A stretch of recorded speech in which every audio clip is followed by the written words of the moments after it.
Welcome to Emergency Operations Plan Overview Training. The purpose of this training is to discuss the leadership roles during and after a crisis and receive guidance for EOP changes and future drills. EOP is the Emergency Operations Plan. Disasters and emergencies in this sense is any situation that disrupts normal operations and cannot immediately be corrected by routine means. This is the overall purpose of the EOP. This allows all staff and faculty to understand who will provide guidance during an emergency or disaster and how they can help.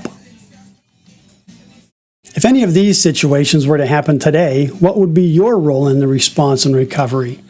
Everyone, especially leadership and decision makers, needs to know what part they will play in the response and recovery from disasters. The EOP provides guidance by giving authority and decision-making roles to specific leadership positions within the college. As each type of emergency presents unique circumstances, the EOP cannot provide a step-by-step checklist that guides every piece of response and recovery. It would be impossible to imagine every single type of emergency and all variables that could happen. The EOP is a general guideline that gives the decision makers flexibility to adjust to unique situations and make changes as things occur throughout the response and recovery. It is recommended that every staff and faculty member become familiar with Safety Policies 300 and 305. These can be found in CTC Safety Manual located on Risk Management's webpage. CTCD locations outside of Central Campus, such as Fort Hood, or service area campuses, continental locations, and international locations, will each have their own unique circumstances, and emergencies will be dealt with according to the local jurisdiction's guidance. Special populations refer to students and faculty or staff that may require additional assistance during emergencies. This assistance must be planned for. This includes mobility issues and language barriers.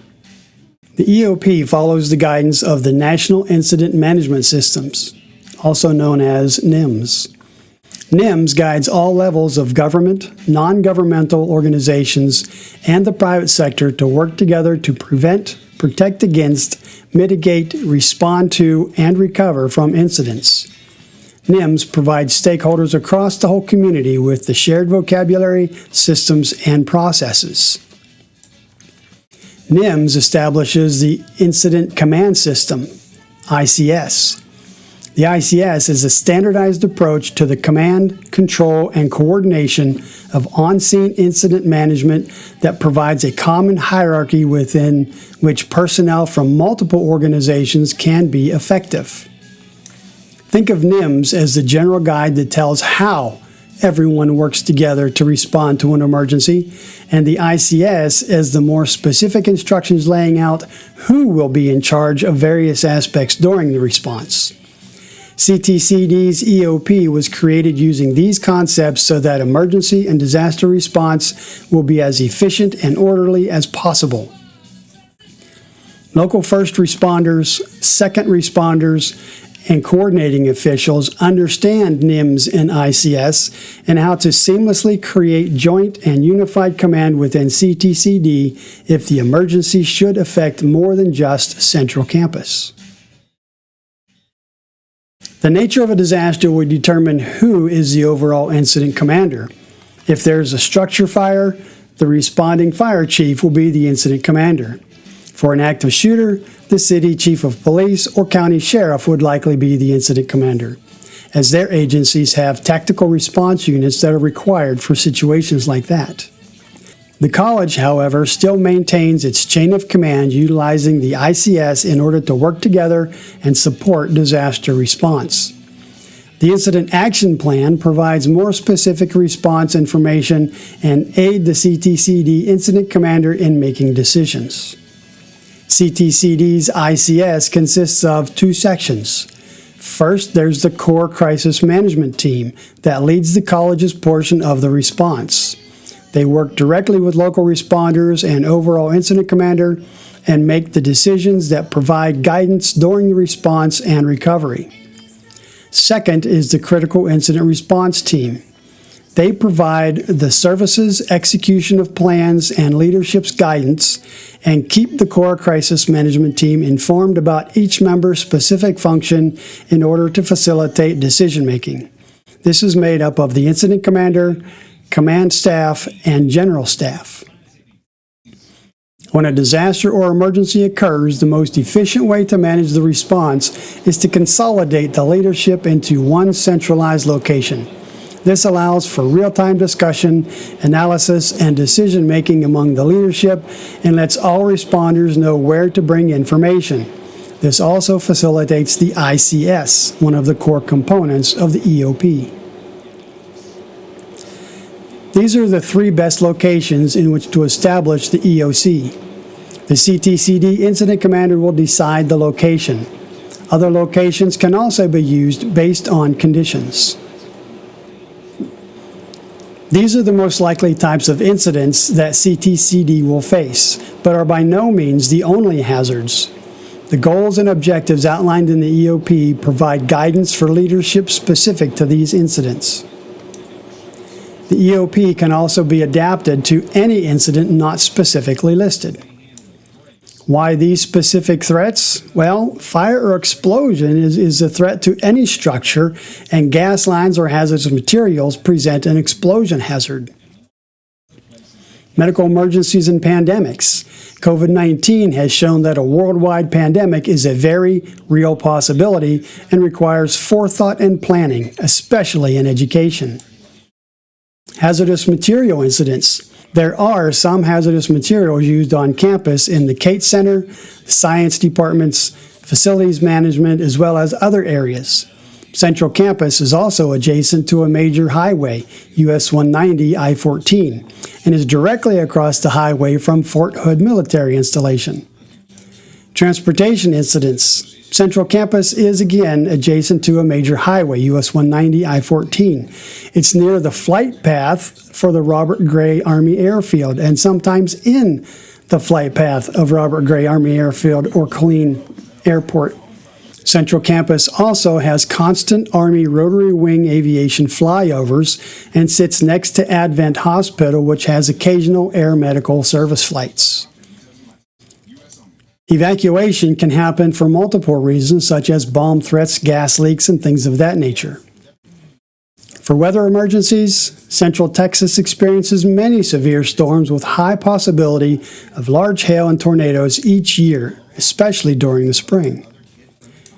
Building system emergencies. This can include anything that requires evacuation or causes an unsafe condition due to structural or infrastructure issues.